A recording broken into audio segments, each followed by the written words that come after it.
Yeah, we'll do what we got to do. I think part of I wanted to do some wanted to do the reviews this week, um, but also I feel like it'd be really beneficial to have as many people on during that process. Um, so maybe what we will do uh, this we'll go over the planned content for tonight, and then um, next week we may just spend a whole night talking about reviewing songs and kind of how to critically assess and some things like that. Yeah, sounds good to me. Yeah, that way we get. It feels like this is something you want a lot of people. Uh, feels like I would like more people on the call just so there can be more interaction because there is something about asking questions and all of that that's really beneficial for folks. So we'll go over that and um, we'll plan that for next week. So everybody watching the recording, don't miss next week. Uh, don't just don't do it. So let's talk about the assignment. How how do we find this week's assignment?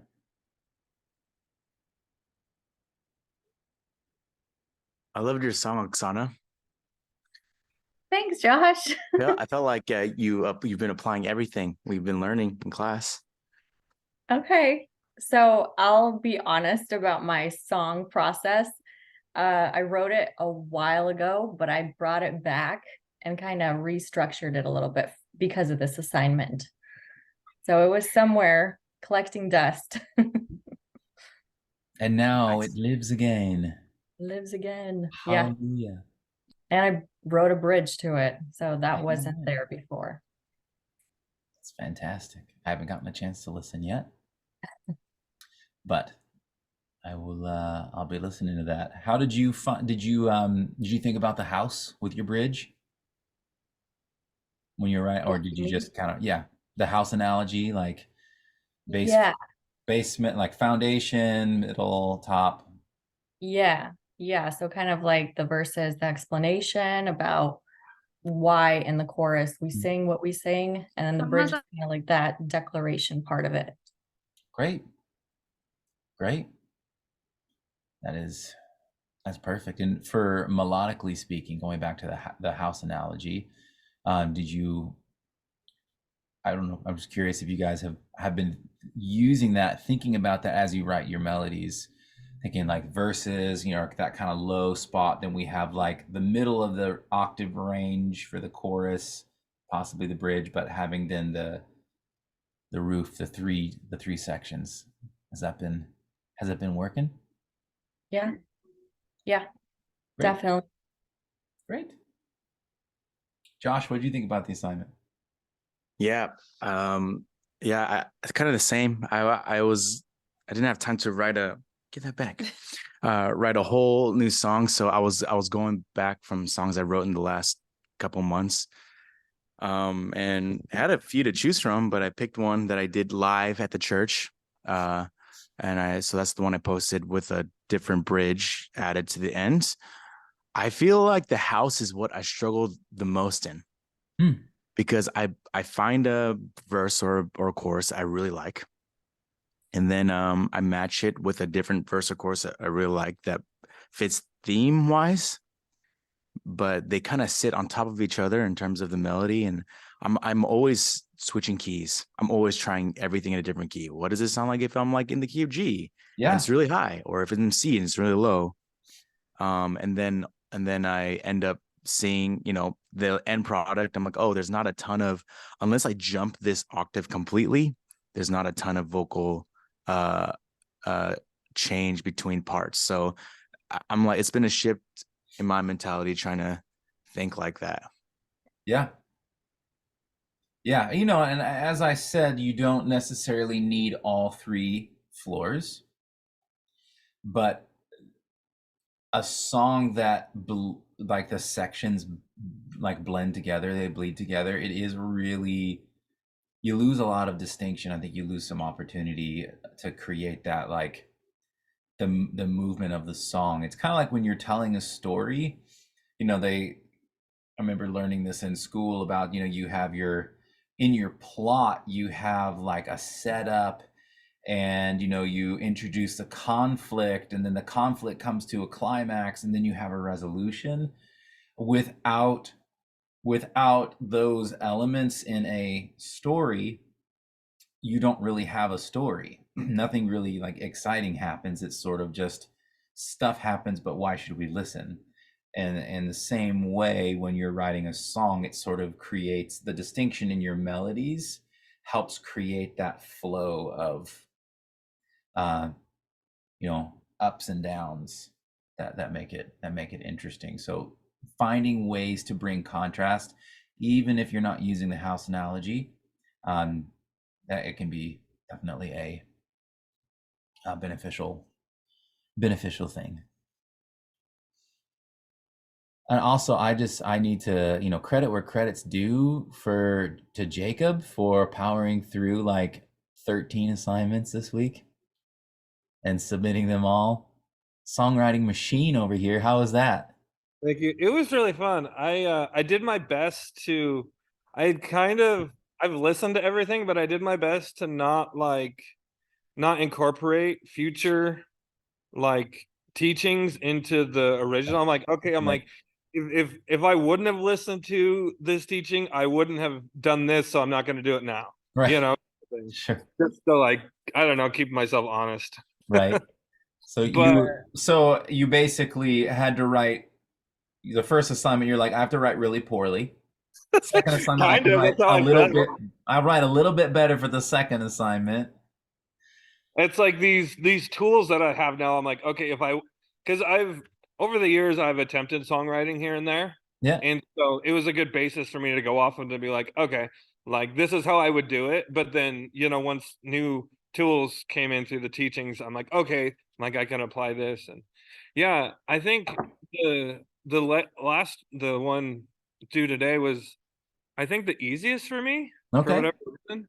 Maybe it was just from doing the other ones, but like, yeah, to start from scratch for some reason seemed easier than even like using like a pre-written song and then modifying from there. I don't know. But I felt like I really was able to do kind of what you're talking about, like the verse be the lowest and then kind of build up from there, which I've never thought of that before. Sure. And it really helped me in writing, and it really helped me in like melodies to try and figure it out. I'm not in love with all the lyrics for the one I wrote, but I really like the melodies. Yeah, great. Yeah, that's some tools are going to be really helpful for other people that aren't going to work for others. Some people love it, some people won't. So finding the ones that really work for you are great, because we all write differently. Christine DeMarco has talked about, like, one of the things that she does for starting songs is she will get a picture and she'll put a picture in front of her at the piano, and then she just writes and lets that picture like inspire her. And I think, wow, that would never work for me. But maybe it would. I haven't tried it. But it's never anything that I've tried, but I've found, what does work for me are the random snippets, random ideas. I'm always writing like song titles down or one line down, just because those are the sorts of things that get me going, that get my creative spark, going. And so, but there's tools that other people use that work really well for them. Just kind of contrasting what you said, Jacob, and what Josh said. It's kind of like the one's working really well, the other one is it's prevented a little bit of a challenge, and that's okay. Matt, do you find it easier to write from the guitar or the piano? Might actually be from the guitar at this point, mostly because if I had a piano, it would be different. Which I just need to. There's some question whether or not I could actually get it down here into my basement through my cellar door, to just because it has to come down at an angle, and then it's gonna have to straighten out at some point, but where, and is it gonna hit the, if I get a piano and I get it to my house and I can't get it inside, then what am I what am I doing? So we'll just have to see.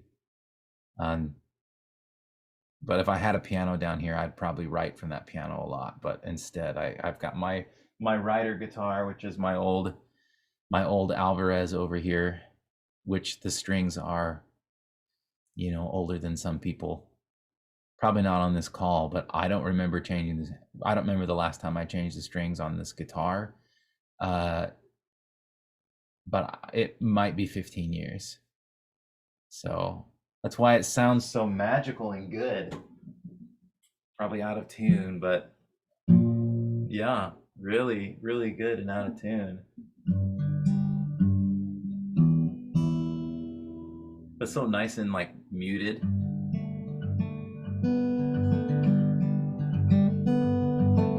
Doing all the things you're not supposed to do, which is not change your guitar strings.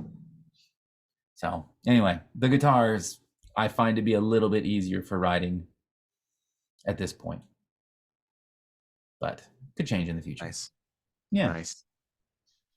Again, it's what works for people. What works for you, and I think set yourself up for success. If you write easier on the guitar, you should write on the guitar. So, well, great. Anybody else want to comment? Jess, you want to say anything about the assignment? You don't have to. I wrote it. I didn't sing it yet, though. Here it is. Hey, there you go. How was it? How was the writing process? I definitely used some of the tools. The house was kind of challenging for me because I realized a lot of it felt same kind of from different parts. So trying to make it a little more dynamic or change the melody. I think melody is probably the weakest part for me. Maybe it's because I'm not very proficient at an instrument other than singing to come up with like creative instrumentation behind something. Whereas words are a little easier for me. Sure. But I used one of the tools. I wrote it, and then I realized there was too many perspectives happening, and so then I had to rewrite it from just one one point of view. So that was helpful, and then I noticed it much stronger after that. So that was good. Awesome. Yeah, I'm glad. I always love hearing when people are like, "Oh, then I noticed this." I'm like, yes, that's exactly what I hope for by giving you guys tools, that it's something that goes into the tool belts and it's things that you remember, because it will make songwriting easier and it will make your songs better, which is always the goal. So I think we should get into the content here. We will see how far we get into this. It's kind of got a little bit of a discussion, kind of a discussion night in some regards, but I want to talk about what I would consider the responsibility of the songwriter. So the things that we are responsible for as creatives, as people who are bringing works of art into the world. And there's a lot more to it.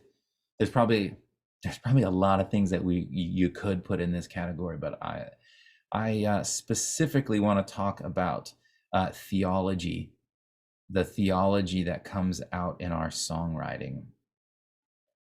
And I want to open this up. I want to start off by asking y'all when I say what role does theology play in songwriting, I'd like to know what you think about it, what you would think of for an answer. Needs to be biblical. Mm-hmm. Very important. I think that's actually how I write most of my worship songs. I have to be connected or inspired by the scripture, and then hopefully translate it into a song and melody. Great. Yeah, obviously, the Bible's sticking to biblical truths, very important. I mean, for worship songwriting is in particular, which is what we're talking about now. Any other thoughts? Crying baby. I think that theology and writing is super important, especially if you're a worship leader. If you're not a worship leader, maybe it's less important. I don't know. But I know in a service, like the worship portion is like almost 50% of the service, and it's like almost an equal platform to like the message that's being preached. So I feel like whether or not people realize it, what you're feeding them is like what they're going to remember. And so I think it's important to be intentional with the kind of words you write in your songs. Yeah, definitely. It's great points. I mean, people remember the songs more than they remember the sermon. Yeah.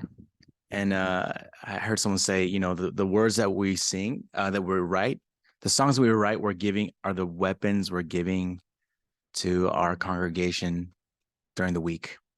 Yeah. So, huge responsibility when it comes to congregational songwriting and for the church. And I also feel like the songs that you write really reflect the revelation of God you have. Yeah. Yeah, definitely. So, yeah. Yeah, I think a really interesting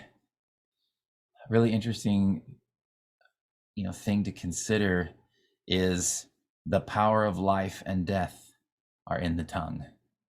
When we let that kind of sink in, then that should start to be our grid for the sorts of songs that we're writing and for the sorts of things that we are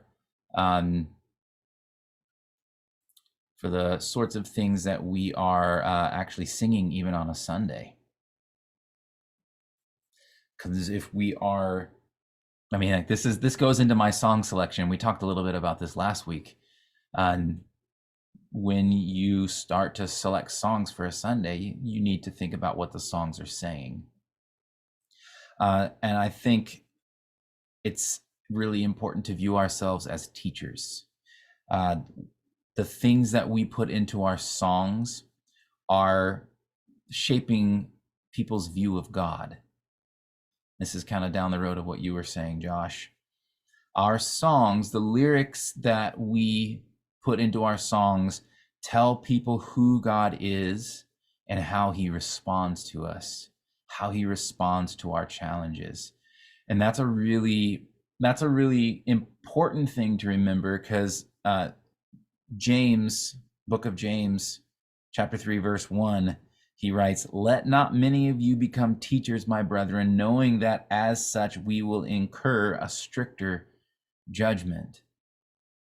Meaning that the standard used for those who teach is a little bit tougher than people who don't teach, because people who are teaching are actually saying, this is who God is. This is how you should live your life. This is how you should view your circumstances, your challenges, the world around you, all of these things. This is how you should live your life. And if you're teaching people that, you better be right. And that's why why James says that a teacher is held to a stricter level of judgment. And judgment, again, not the judged, but judgment as in assessment. How did you do? Did you do well? Obviously, judgment can have such a negative connotation where we're like, oh, God's going to judge. Well, judge doesn't always mean bad. Judge just means assess. It means to see how things weigh out. I think that is that right there. James 3 says it very perfectly, why it's so important that we think about the songs, why we write what we write. And I'm going to do what I like to do almost every week, and I am going to throw a song under the bus for everyone's enjoyment. I'm not going to say who sings it. I actually don't know who wrote it because I haven't looked it up, but I'm not going to say who sings it. Some people might end up knowing it. But I think this is just a really good song for discussion. So here, this is the chorus of the song. When you don't move the mountains, I'm needing you to move. When you don't part the waters, I wish I could walk through. When you don't give the answers as I cry out to you, I will trust, I will trust, I will trust in you. So that being the chorus, that's kind of the main hook of the song. I'd love to hear some thoughts. What do you think? What's that communicating? When you don't move the waters, I'm needing you to move. When you don't part the waters, I wish I could walk through. When you don't give the answers as I cry out to you, I will trust, I will trust, I will trust in you. Now there can be good and bad things, but I'd like to hear thoughts.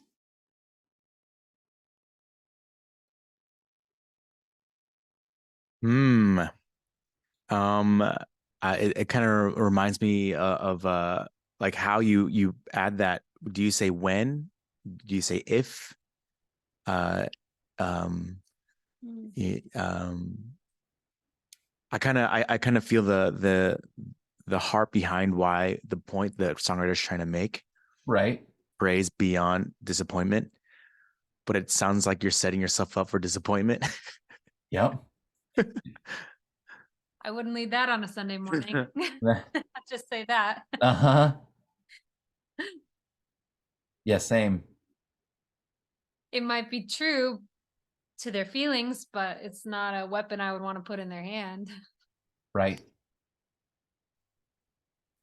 I'm trying to pull up the lyrics real quick so I can drop it into the first drop thing it I into noticed, the notes so that people can assess it a little better. First thing I noticed was just, I don't know, how focused they were on the God not doing things.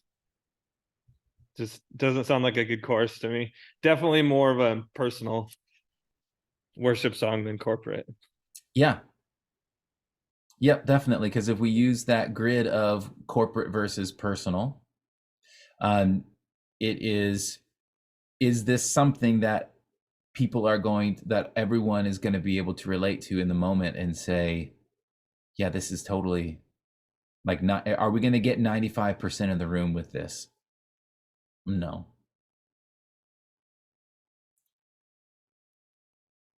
Nope.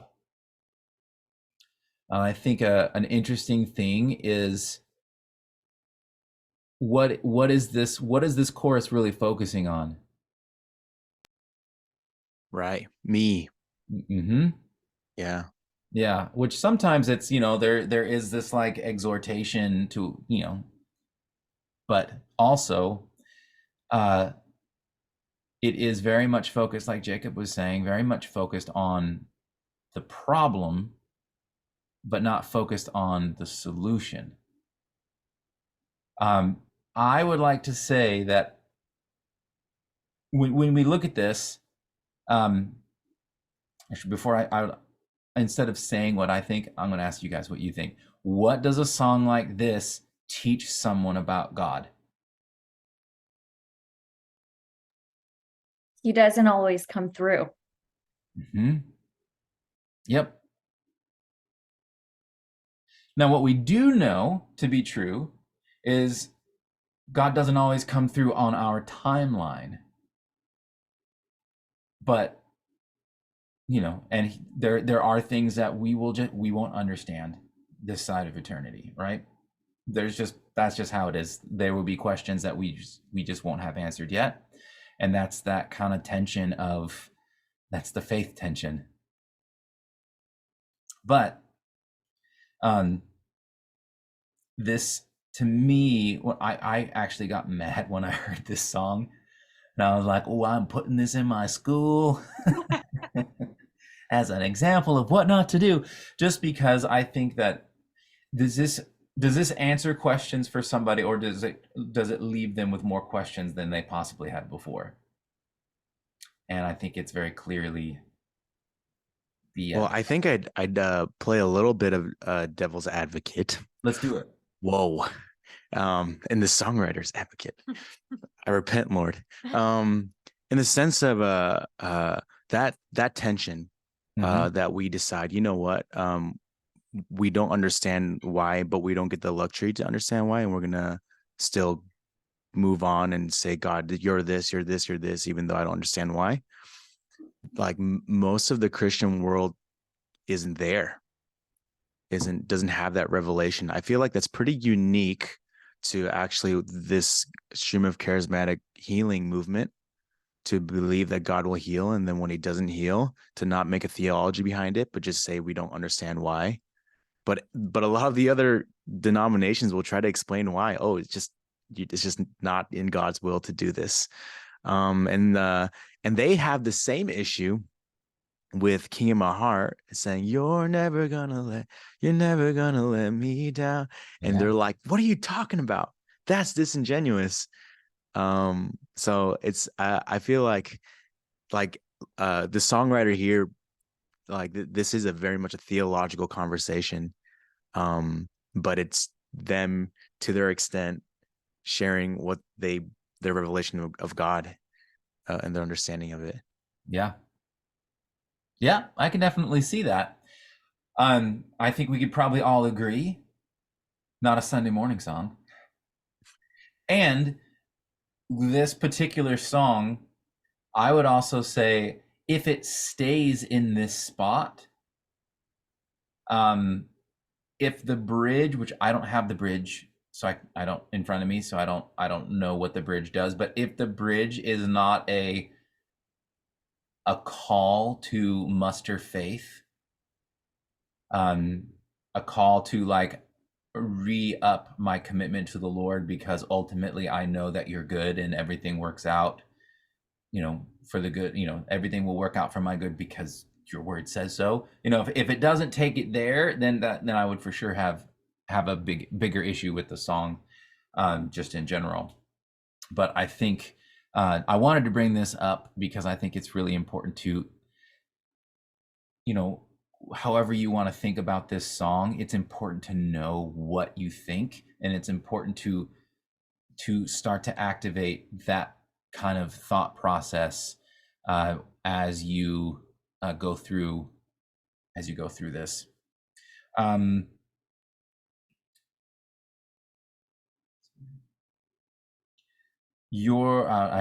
wrote something down, but I couldn't read it, so I just had to. What did I write? I wrote it so quickly.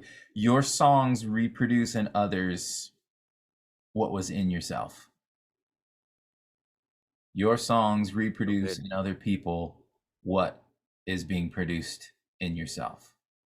And so that's again, this is an important thing to remember, because if you come in writing a song from a place of doubt, it is very possible for your song to create doubt in other people as well, which is also why it's important for you to pay attention to the sorts of things that you listen to, the sorts of things that you take in, because that can also start to create questions where there weren't questions before. And God isn't afraid of questions, but doubt is a spirit, and doubt is one of those things that if it can get a root in you, it can undermine you. So it's important to remember what you take in and what you're feeding other people. Here, I've got another line for you. How about this? Saved a wretch like me. Now, I love this song, and so I do have a caveat for this. But show me where I'm called a wretch. Where does Jesus say, I no longer call you servants, I call you wretches? My caveat for this is, if this is you saved a wretch like me, like when I was a wretch, you saved me, cool, no problems. That's kind of how I think it is. However, if it's written from the perspective of, you know, I'm such a wretch, Jesus, then that actually feels contrary to what Jesus actually says about us. If we look through New Testament, I don't see anything in the New Testament that makes me think that I should label myself a wretch. Imperfect, yes. Constantly needing a savior, yes. But I also see redeemed. I also see a saint, not a sinner. I see all of these really amazing things that speak to our identity that aren't wretches. But again, it's for the question. I've talked about this before, and I've had some people get really mad through this part of the lesson, because it really like butts up. There's that tension of like, we're constantly in need of a savior, and if I view myself higher than a wretch, then I view myself too highly. It's like, you should view yourself the way that Jesus views you, because when you start thinking about yourself the way that Jesus thinks about you, then that you'll actually be able to stay in that humble place, that's the whole like, oh, I'm a wretch comes a lot of times it's false humility, and a lot of times it's an unhealthy view of how God actually sees us. But my rule of thumb is I can't afford to call myself anything that Jesus isn't calling me. And I don't want to put anything into a song where somebody is going to declare something about themselves that's not actually true with our nature in Christ. There are also, and Josh, you hinted at this because I think you remember this from probably your first time through the if/when. There are certain subtleties that words will actually imply based off of just word choice. When you guys remember, love came down and rescued me, love came down and set me free, that old Bethel song. When Brian first wrote that song, the verses the verses go, if my heart is overwhelmed and I cannot hear your voice. When he first wrote it, he wrote, when my heart is overwhelmed and I cannot hear your voice. When the storms of life, they come and the road ahead gets steep. That's how he first wrote the song. He was playing it for his dad, Bill Johnson, Mr. One-Liner himself. Bill said, you should really change those lyrics from when my heart is overwhelmed to if my heart is overwhelmed, because there's different suggestions, different implications for if versus when.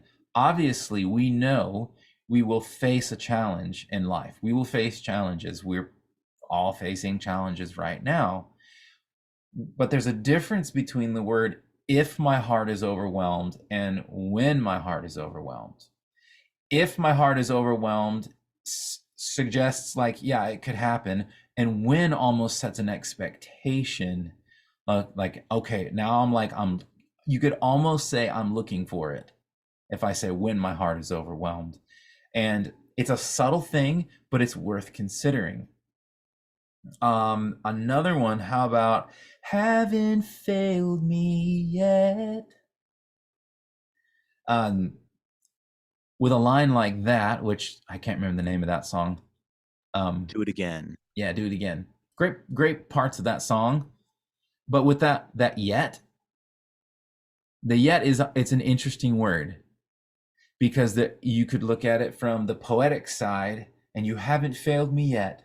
But you could also look at it from the side like, not yet, but maybe it's coming. And so that's the sort of thing that I think it's important for us to consider as we're writing, that certain words will suggest things, and we probably need to just pay attention to the words that we're picking to make sure like what could we possibly be suggesting?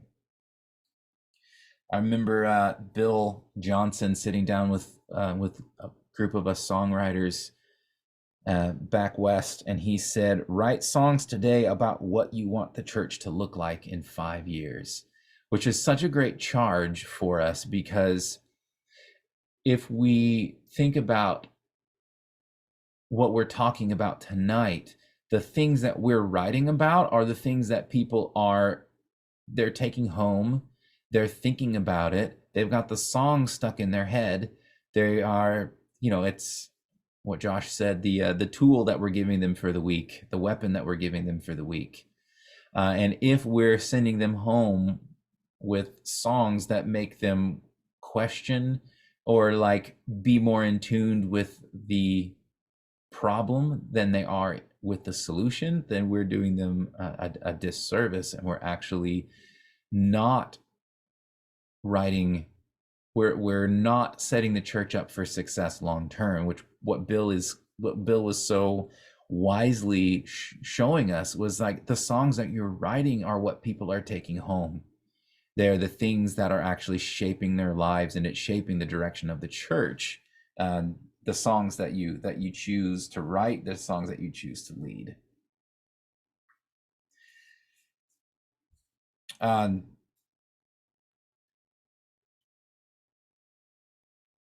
want to talk about how to write about difficult themes for a little bit, because this is also kind of down that same thing. Like we're talking about, like doubt has come up. How do you write about a difficult theme and still steward people's hearts? Revelation 19 says that the testimony of Jesus is the spirit of prophecy. And so I think I mentioned this last week. The testimony of Jesus is the spirit of prophecy, which means that when you hear testimonies about what the Lord is doing, it's actually prophetic in nature. That it actually will prophesy into other people's circumstances. This is why you see such a high value for giving testimony, like in churches. And this is something that at our church that we do, like every staff meeting, is testimonies about what we saw the week before. What are testimonies from church? What are testimonies from your personal life? Because it, things that are happening, because it actually it focuses you on what Jesus is doing, and it creates that hope and that expectation. But but according to Revelation 19, it is actually prophetic. It's prophesying what's going on. And so this means that your songs are encounters waiting to happen. When you write a song, especially when you write a song that comes from a place of personal testimony, coming from a place where from your own heart, from your own history with the Lord, and possibly stuff that you're even working out with the Lord right now, but really when it comes from that testimony side of things, it actually prophesies what's going to happen for other people. And you just don't know what your songs are going to do for people. You don't know where your songs are going to go. You don't know, like we won't really know all the fruit of our songs, all the fruit of our work, till we get to the other side, and we've got all sorts of time to the Lord. I believe like that's a big part of what's to come, is actually seeing the difference that our lives made. But I have a story I didn't used to share, just because it felt too personal. But it was too personal. Of like, it's a testimony. I didn't want to share it for years, but I've shared it now in this setting, because I think I think it's just important just to kind of like, just as a reminder of you don't know what your songs are going to do. So that old song of mine, This Is What You Do, you make me come alive, is my chorus. That song had just come out on Loft Sessions, and we were on a tour in England, and a girl came up to me, and I could see like she had bandages coming out from underneath her shirt, and she told me that she told me she recently went in for open heart surgery. She was really nervous about it. Obviously, who wouldn't be nervous? So she burned a CD just to date it a little bit. She put a bunch of songs together and burned a CD of all these worship songs for the surgeons to play while they were performing heart surgery on her. And they agreed to play the CD during the surgery. And when she woke up from her surgery, the doctor came in and was giving her the report on how it went, and he said, actually, it was really weird because there was a moment where your heart stopped beating, and we thought that we lost you, but then this song came on that said, "This is what you do, you make me come alive," and your heart started beating again when that song came on.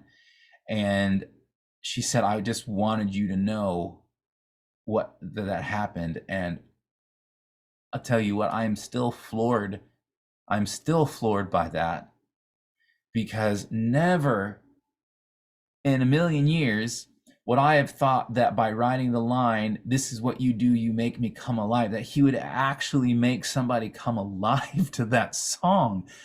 It's mind-boggling, but this is why your songs matter, because you don't know. It may not always be that dramatic, and maybe it is that dramatic, and you just won't know. I haven't heard. That's the only testimony like that I have, but that's enough. That's enough. And it's those sorts of testimonies. And even if it's not your song, hearing what songs can do for people, that should be your why. Why do I write? Why is this worthwhile? Because God does crazy stuff, and he might just use your song, and he will use your song because that's what he does. You just don't know the ways that he's going to use your song. So how is it that you can come to a difficult topic and write about it in a way that changes somebody's life? You write at it from the perspective of knowing that the testimony of Jesus is the spirit of prophecy, that what you're writing about really, really matters. If we believe that all things work together for good, then we need to write from that perspective. I think it's true. There's a lot of truth. Like, I don't know. I used to write all the time about the stuff I was dealing with, and my wife, she won't listen to songs that from, when I was in college, because I was really bummed in college, and a lot of them are like really mellow, and I listened to a lot of Radiohead, and so it's kind of dark and moody, and about the stuff I was processing and going through, because it actually helped. But I love melancholy music anyway, just to begin with. Like Damien Rice is like, man, I love me some Damien Rice.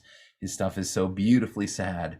And but also I can listen to that and it doesn't bother me. But Carla, my wife, can't listen to stuff like that because of how much it bothers her.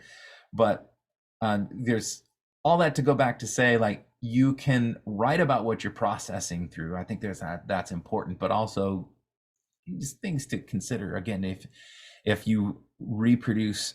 what you are producing in your life is reproduced in your art, then it's important to remember. It's important to remember that it's reproducing in others, or it can reproduce in other people.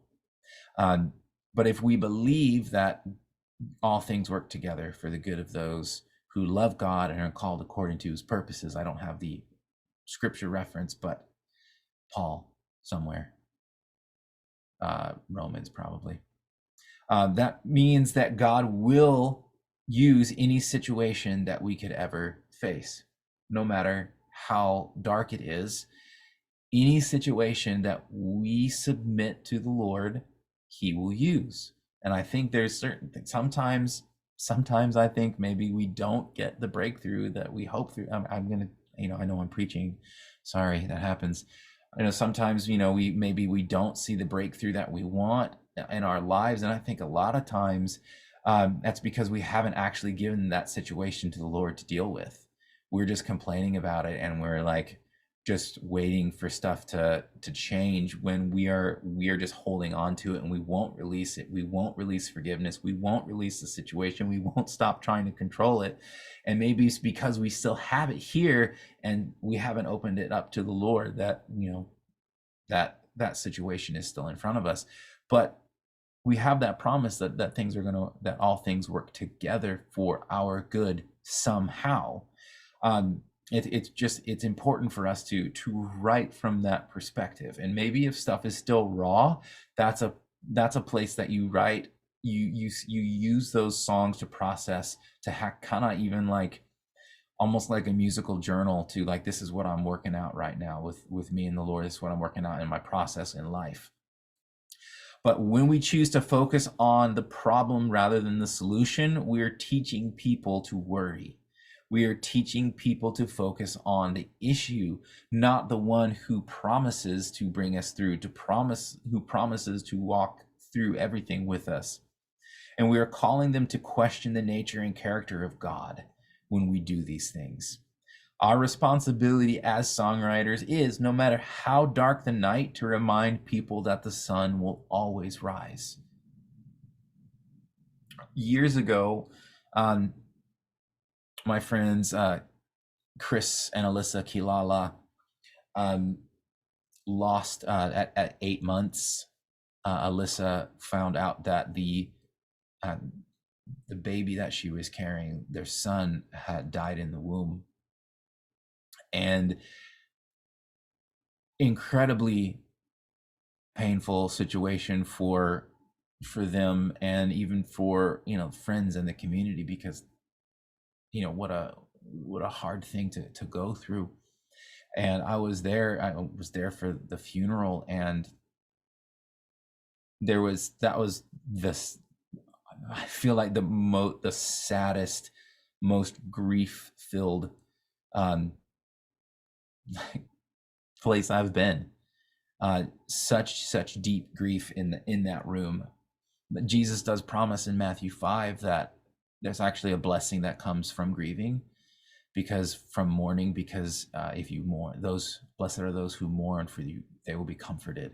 There's actually a blessing in mourning, and comfort that comes as a result of it. But Chris had, obviously, in a situation like that, you've got a lot of things to work out with the Lord, a lot of questions. Chris could have taken them any direction in life, but he actually wrote the song Miracles out of that.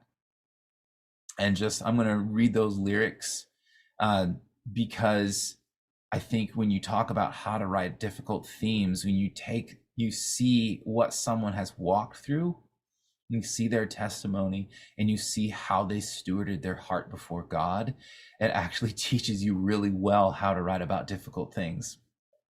And so this is the song that came out of that. The one who made the blind to see is moving here in front of me. The one who made the deaf to hear is silencing my every fear. I believe in you. I believe in you. You're the God of miracles. The one who does impossible is reaching out to make me whole. The one who put death in its place, his life is flowing through my veins. I believe in you. I believe in you. You're the God of miracles. The God who was and is to come, the power of the risen one, the God who brings the dead to life. You're the God of miracles. You want to know how to write about a difficult theme, how to take something difficult and write about it? That is how. You're not acknowledging, you write about who God is. You write about the truth of the situation. You don't focus on the problem. I'm sure there are other songs that he wrote that were filled with the questions, the struggles, the things that he had to walk through in his personal life. But a corporate setting is not a place for a personal conversation. It's like when someone takes a call and they're having a fight in a public place on a phone call in the middle of an airport, and they're screaming and yelling. It's like, this is not the place for that, because this is a personal problem that you've just brought into a corporate public place. But how do you write about a difficult situation? That is a great picture of how you do that. I know we got again, it's the drinking from the fire hose. It's a big topic, but I wanted to open it up just in case there are any questions about anything that we've covered. Yes, Josh, let's go. So one of the charges that Pastor Darren gave me as we were talking about songwriting, and we just branded as Eden. And so one of the things he said was like, how, if we're writing songs, write songs in Eden, from the perspective of Eden, from this perspective of no separation, no striving. And I recognize that a lot of we are blessed to have elders who are super on fire for God. Yeah. And if there's a tinge of striving or separation, like, I get a conversation and I'm like, well, I guess you have a point. Like, one of the ones that I absolutely love that was asked not to sing anymore was When You Walk Into the Room. Okay. Because they're like the verses, this particular person who I respect and honor was like, it feels like you're when you walk into the room, it feels like he's not already here with us. Like, he's already here with us. And then I'm like, well, you could take that line of thought for a lot of songs that we like. Right. Take it line of thought with Let Heaven Come, like any song that has the word come in it, pretty much. Right. So what are your thoughts on that? And as we, are kind of nitpicking for a good reason on words. Yeah. I mean, we live in a constant tension of now and not yet, right? There's a constant tension of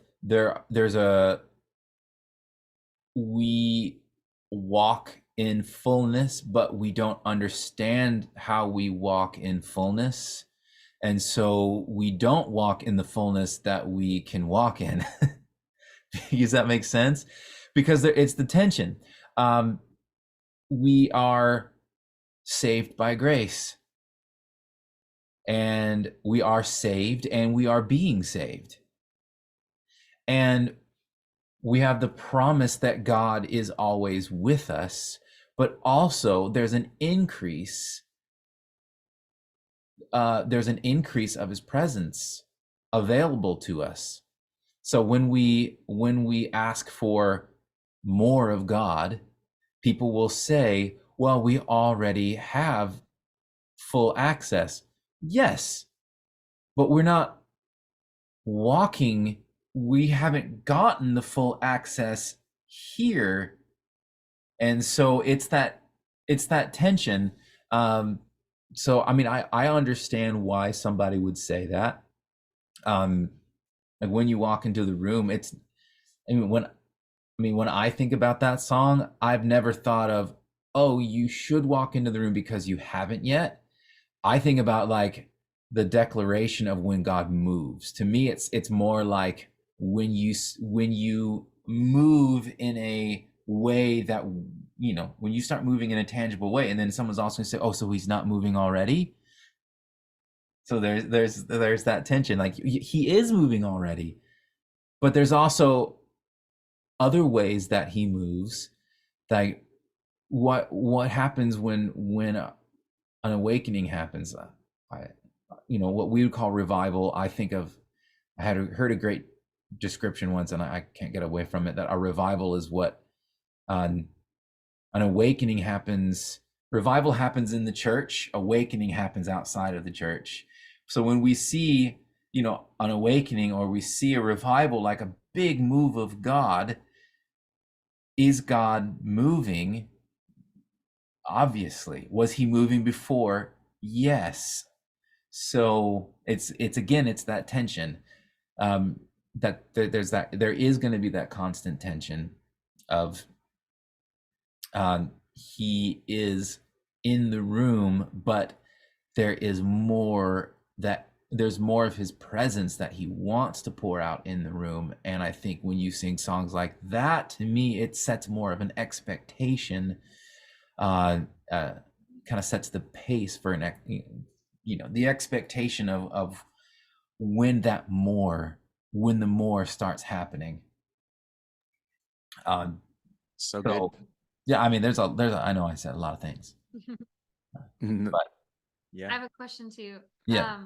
So when you talked about writing from, about these difficult themes, the two kind of, I guess, contrasting examples that I was thinking of, you said miracles, right? That song is like very declarative. You obviously know the backstory, but the backstory is not really in the song. Sure. Like, Yep. I mean, and then the other one we mentioned is like Do It Again. Like, I've seen you move the mountains. I know you do it again. I guess my question is in regards to like building the house of the song. I don't even know if I'm going to explain it right, but I guess I'm just looking for your thoughts. Songs like Do It Again, obviously the whole first part of the song, literally until you get to the bridge, is really slow and kind of like wallowing in this place of like they've been walking and walking and walking, and then you get to the bridge and it's this huge breakthrough moment. And so it's kind of this epic song. Yeah. Or even like this other unnamed song that you mentioned of moving the mountains and all this. It seems like the bridge of that song does come back around, right? It could. I haven't looked it up, but it might come back around. We looked it up. Oh, okay. But I guess I'm curious, like, is in your opinion, are you saying that like songs, it should only be more declarative, like miracles, or do you think that there's room or that a good worship song could be more drawn out? I guess I'm trying to find the balance and kind of what your thoughts are on that. Yeah. I have taken personally, more recently, I'm taking more of an approach with song selection, and and you could say in songwriting as well, to not focus on songs that talk about me too much, unless it's perhaps a point where it's like, kind of the surrender mentality. But I think there are songs that you kind of need to know where your congregation is at. There's an element to that, and also I think it's really important for us to know, like, what's God doing in the church as a whole, on Big C church. And sometimes, like, if you look at the songs like from the renewal, you get the Old Vineyard, and don't let my love grow cold, I'm crawling out like the fire again. A lot of renewal songs about, I want to burn like I used to. And, a lot of songs like that, that's what God was doing in the church in that time. And I think that's why you look at those 90s songs, and a lot of it it's written from that perspective, because that's really what the church needed. And I feel like the church needs less talking about us, less focusing on us, and more talking about the nature and the character of God. And really, there's something really powerful that we've been finding on the songs that are just the high praise, like declarative, you are holy. Those sorts of songs. We've been pulling out a lot of like some of those older 90s. I may have busted out Shout to the Lord recently, and it was awesome. It was so good. And so just kind of finding myself drawn to those sorts of songs that just declare who God is, and less letting songs that talk about the mountains and the valleys, and less focus on that. Not saying like never, but I definitely feel like it's less. And so I think there can still be room for songs like that, because again, it's testimony. The testimonies are it's powerful. So I think it's striking a balance, and just realizing, like, if that's where a song is going, cool, that's fine to write it that way. And it's just knowing, is this for my church? Is this for now? Or is this just a song I wrote that maybe I'll do something with later? But I do feel like, knowing the character of God, it feels so important right now, because a lot of the church doesn't know God. They know religion, they know rules, but they don't actually know who God is. So that's kind of where my mindset's at. Good. There has been a huge shift in big church to singing about holy and worthy, Yeah. and away from the love stuff that 10 years ago was all what we're singing about. Yeah. So it's interesting. My question now is, what's going to be after this? Try to write about that. Right. I mean, I think there will never be a lack of room for songs to be written about the character and the nature of God. And I think there's things that people will always need. They will always need to remember who God is. That is one of those things, like all throughout the Bible. Forget not, remember, like when God spoke in the Old Testament, it's with testimony. I am the God of Abraham, Isaac, and Jacob. I did this. I brought you out of this. It's the testimony. Remember what I've done, because if you remember what God has done, you won't doubt him in the future. And so I think there will always be room for calling to mind the testimony of Jesus, the things that he's done. And so I think, there's always going to be room for that. What's the next thing? I don't know. The next thing, who knows? But I think about, what does the church not know right now? The big church. The most churches don't know how God responds to, I don't know that they really understand how God responds to sin, and how much, like, there's, again, it's the tension, how God responds to people who don't know him yet, as Bethel would call it, the pre-believer. Too much of the church has that harsh, like, judgmental stance, where they're just like trying to call down judgment, and they're like, oh, California, there's gonna be an earthquake and California's gonna fall into the sea. And like, oh, wait, you're prophesying an earthquake in California? How original. The place that has earthquakes every day. Wow. Good on you. That really is new revelation. But I think the church doesn't know God. They don't know how he responds in kindness. God is merciful, and he is just. They love to talk about the mercy for themselves, but they want to see justice with other people. And when in reality, it's two sides of the same coin. God's mercy is, it's justice, and his justice is mercy. I remember So hearing good. about a friend that got caught in adultery, and so crushing to, for he was a leader in my life at the time. And then just the realization, just getting that realization, like it was actually God's mercy that justice was brought to this circumstance, because he said this far and no further, because of what that sin was actually doing to his family and to his heart. And his family survived, his marriage survived, but if it had kept going, probably wouldn't have.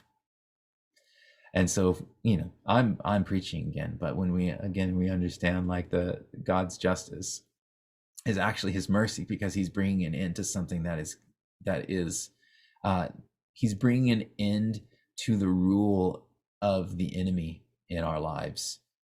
And so anyway, I think there's always going to be room for knowing the character of God and remembering who he is in the testimony. So Amen. Wow, yeah, wow. we've gone over tonight.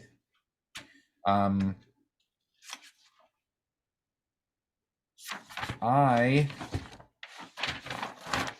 don't have the assignment in my notes, but I believe what the assignment is, what the assignment's going to be this week is, I think it would be really great to write from a place of testimony. Write a song, take everything that you've learned up until now and write a song from a place of testimony about, build the house with the melody, figure out use the formula. What are you trying to say?